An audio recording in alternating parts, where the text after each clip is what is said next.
Nasubukan niyo na ba sa bagong bukas na cafe na ito sa Malolos, Bulacan na nag-ooperate hanggang madaling araw?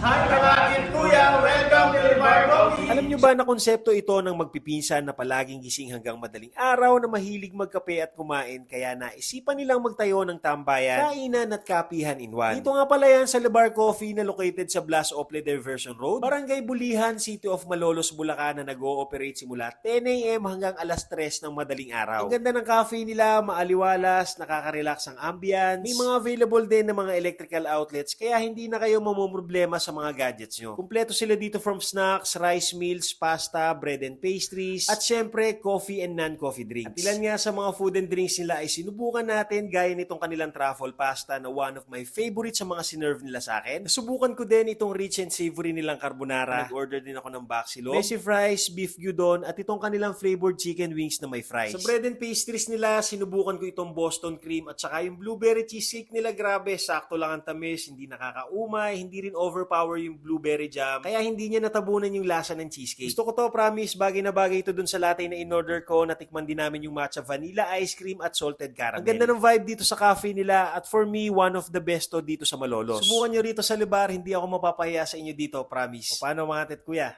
Kain tayo.